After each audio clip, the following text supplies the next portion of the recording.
Küllerinden doğan Cumhuriyet, Türk Kurtuluş Savaşı, 15 Mayıs 1919, İzmir Limanı, şafak vakti. 1000 yıldır bu topraklarda yaşayan bir halk, sabah uyandığında yabancı askerlerin kendi şehrine ayak bastığını gördü. 4 yıl süren bir savaştan yenik çıkmış bir imparatorluk, paylaşılmaya hazırlanan bir vatan, haritadan silinmek üzere bir millet ve 4 gün sonra 700 kilometre kuzeyde bir Osmanlı paşası küçük bir vapurla Karadeniz sahiline çıkacaktı. Bu bir imparatorluğun ölümünün hikayesi değildir. Bir milletin küllerinden nasıl doğduğunun hikayesidir. Bir imparatorluğun çöküşü. Hikayemiz 1918'in son aylarında başlıyor. Birinci Dünya Savaşı bittiğinde Osmanlı İmparatorluğu 600 yıllık tarihinin sonundaydı. 4 kıtaya yayılmış topraklar erimişti. Cepheye gönderilen 3,5 milyon askerin yarısı geri dönmemişti. 30 Ekim 1918'de Mondros'ta imzalanan mütareke gerçekte bir teslim belgesiydi. Savaşı yöneten İttihat ve Terakki liderleri ülkeyi terk etti. Birkaç hafta içinde İtilaf donanmaları Boğaz'dan geçti, İstanbul'a demir attı. Avrupa o günlerde Versailles'da yeni bir dünya tasarlıyordu. Amerikan Başkanı Wilson'ın halkların kaderini tayin hakkı ilkesi konuşuluyordu. Ama bu ilke Doğu'nun halklarına ulaşmıyordu. 10 Ağustos 1920'de imzalanacak olan Sevr Antlaşması, Anadolu'yu paylaşan bir belgeydi. Doğu'da bir Ermeni devleti, Güneydoğu'da Kürt nüfuz alanı, Ege Yunanistan'a, güneyde Fransız ve İtalyan bölgeleri, Boğazlar uluslararası kontrolde, geriye kalan dar bir Türk bölgesi, başkenti bile yabancı denetiminde. Bu sadece bir toprak kaybı değildi. Bir milletin yaşam alanının haritadan silinmesiydi. 15 Mayıs 1919 sabahı, İtilaf donanmasının himayesinde Yunan kuvvetleri İzmir'e çıktı. Bu çıkartma bir işgalden daha fazlasıydı. Yüzyıllar süren Helen rüyasının, Megali İdea'nın gerçekleştirildiği gündü. Aynı sabah Rıhtım'da Hasan Tahsin adında bir gazeteci, işgalci Yunan ordusuna ilk kurşunu sıktı ve oracıkta vuruldu. O gün İzmir'de ve sonraki günlerde yüzlerce Türk sivil, kadın, erkek, çocuk, Yunan askerleri tarafından sokaklarda, evlerinde, camilerinde öldürüldü. Bu, kendi vatanında yabancı bir ordunun gölgesinde yaşamaya zorlanan bir halkın çığlığının başlangıcıydı. İzmir'in işgal haberi Anadolu'ya yayıldığında bir kıvılcım çakmıştı. 19 Mayıs 1919, Bandırma adlı küçük bir vapur Samsun limanına yanaştı. Vapurdan inen kişi Çanakkale kahramanı, Trablusgarp ve Kafkas cephelerinde sınanmış bir paşa, resmi olarak Anadolu'daki Osmanlı kuvvetlerini terhis etmek için gönderilmişti. Onun adı Mustafa Kemal'di ve niyeti gönderildiği görevin tam tersini yapmaktı. Bu acılar Anadolu'ya yayılırken İstanbul'da sessiz kalmadı. 23 Mayıs 1919, Sultanahmet Meydanı. Yaklaşık 200 bin kişi, büyük çoğunluğu kadın, işgali protesto için toplandı.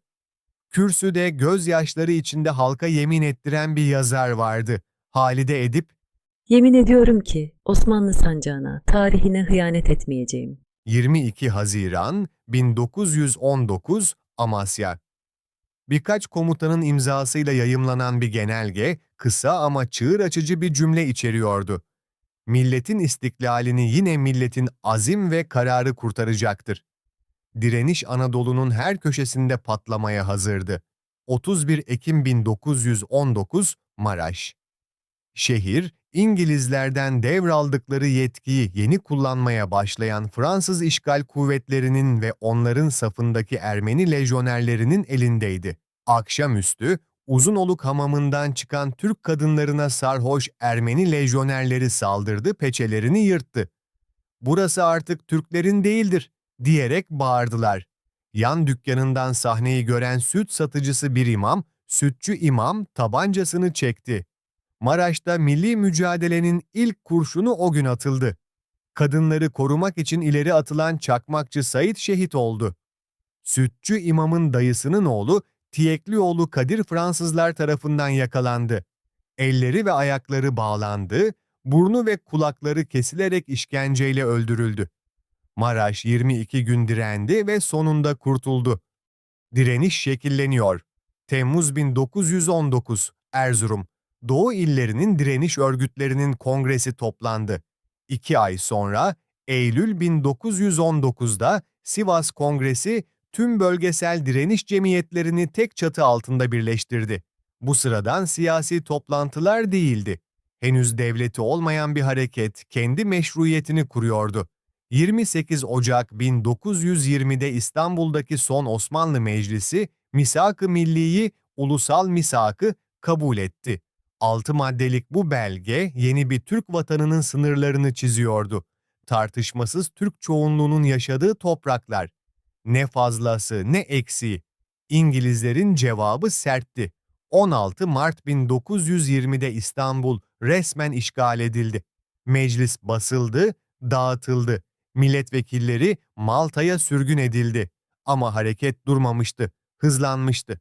Sürgünden kaçan milletvekilleri, yeni seçilen temsilciler Anadolu'nun dört bir yanından Ankara'ya akmaya başladı. 23 Nisan 1920, Ankara'da küçük bir taş binada Türkiye Büyük Millet Meclisi açıldı. Henüz devleti olmayan bir meclis. İstanbul'da bir padişah varken kurulmuş alternatif bir egemenlik organı. Bu direnişin önünde duran tek bir inanç yoktu. Meclisin açılış duasını okuyanlar arasında bir Ortodoks din adamı vardı. Papa Eftim. Karamanlı Türk Ortodokslarının önderi, Fener Patrikhanesi Yunan ordusu için dua ederken Mustafa Kemal'in yanında durmayı seçti. Atatürk yıllar sonra onun için söyleyecekti. Baba Eftim bu memlekete bir ordu kadar hizmet etmiştir. Yeni meclisin önünde 3 cephe vardı. Doğuda Sevr'in vaat ettiği Ermenistan'ı kurmak isteyen kuvvetler. Güneyde Adana ve çevresini işgal eden Fransız ordusu. Batıda İngiliz desteğiyle Anadolu içlerine ilerleyen Yunan ordusu, en büyüğü, en tehlikelisi. Dönüm noktası İnönü ve Sakarya.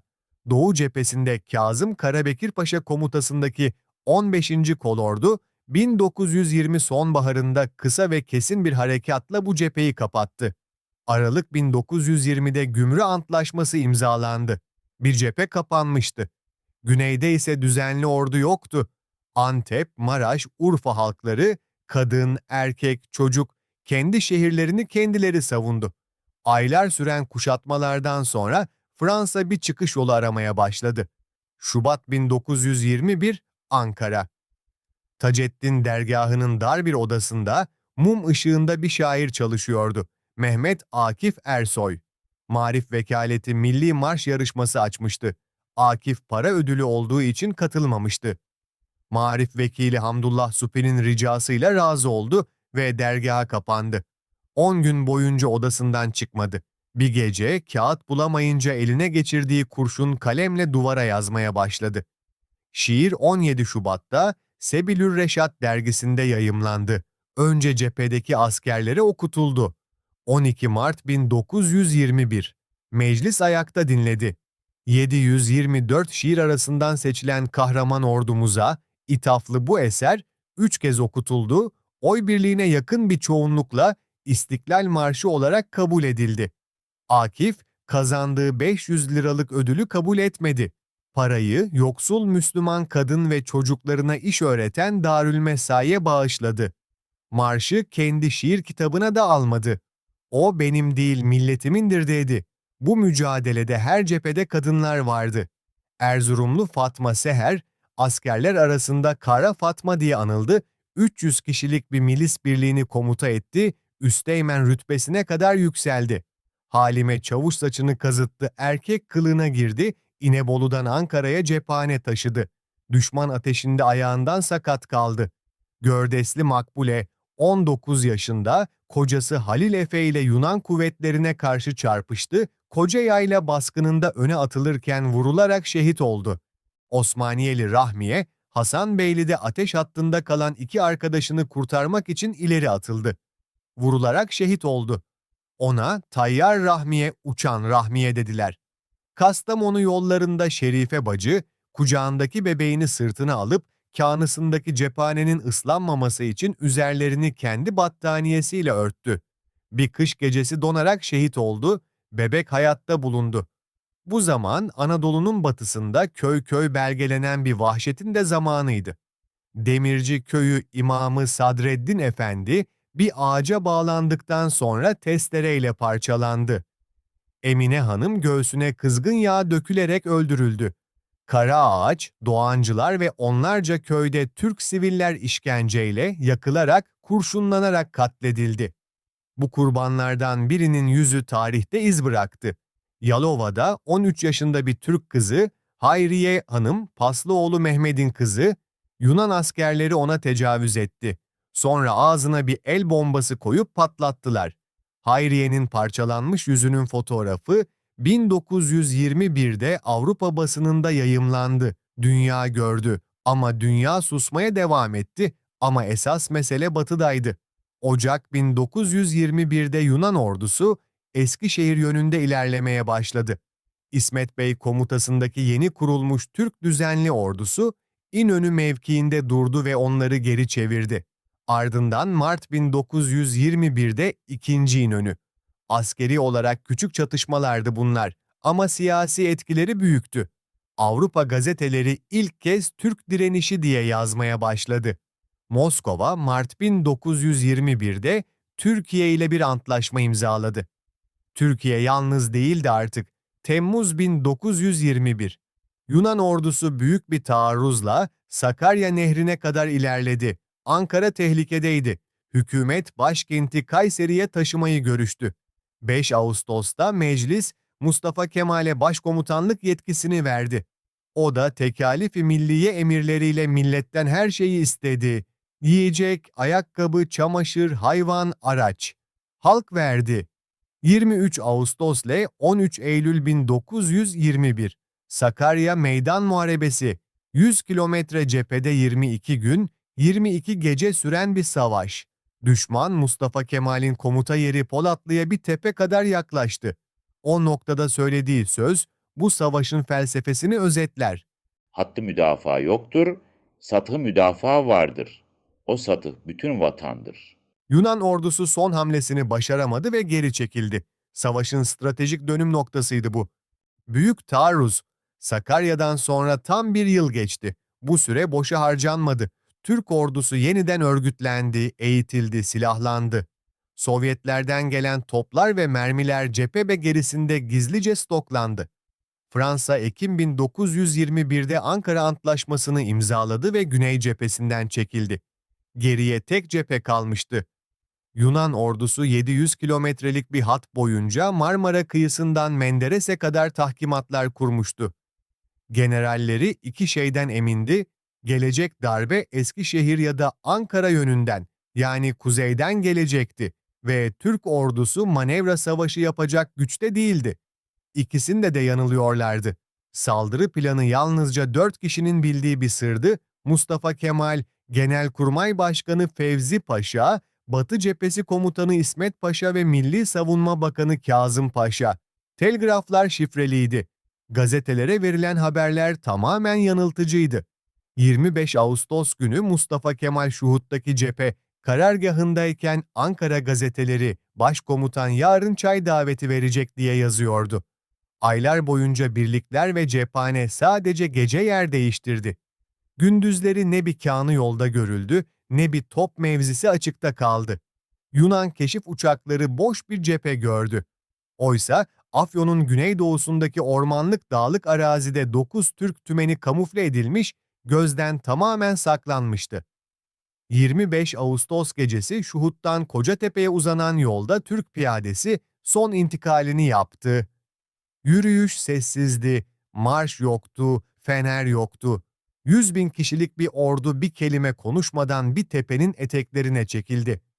26 Ağustos 1922 Şafak, Afyonkarahisar'ın güneyinde Kocatepe. Mustafa Kemal gözlerini dürbüne dayadı. Ordular, ilk hedefiniz Akdeniz'dir. İleri! Saat 5:30. Topçu ateşi başladı. 4 gün sonra 30 Ağustos 1922. Dumlupınar'da Yunan ordusu kuşatıldı. Başkomutanı esir alındı. Bir bozgun başlamıştı.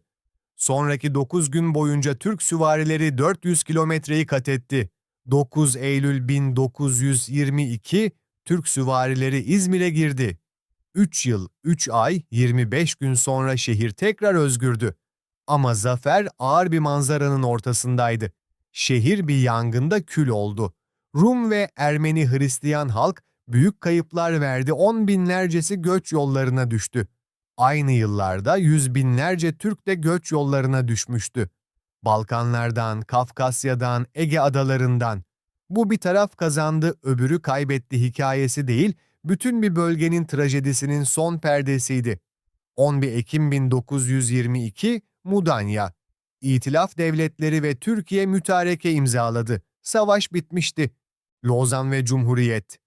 Kasım 1922'de Lozan'da bir konferans başladı. Geleneksel bir barış konferansından farklıydı bu. Karşıda 7 devletin diplomatları vardı.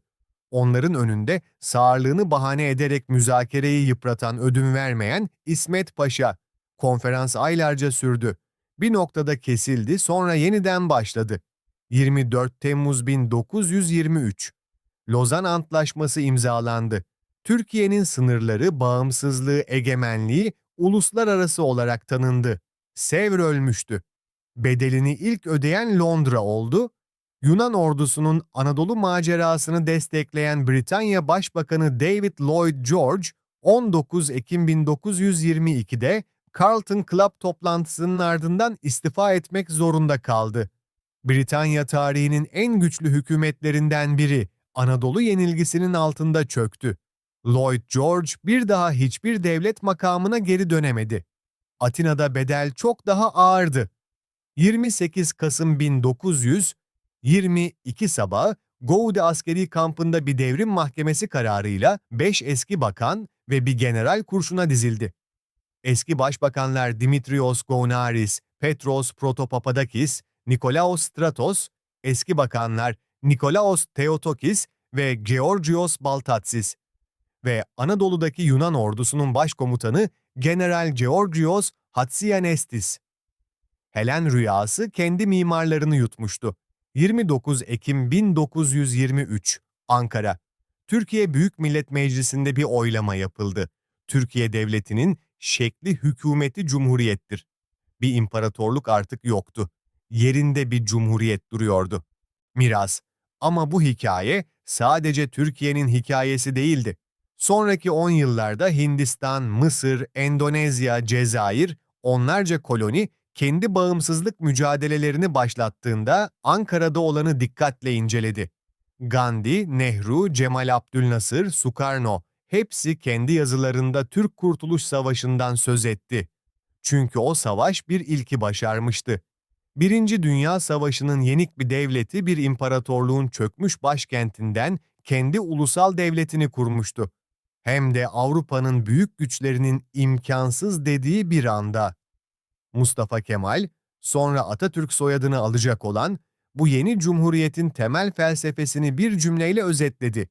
Egemenlik kayıtsız şartsız milletindir. Bir asır geçti. Cumhuriyet hala ayakta.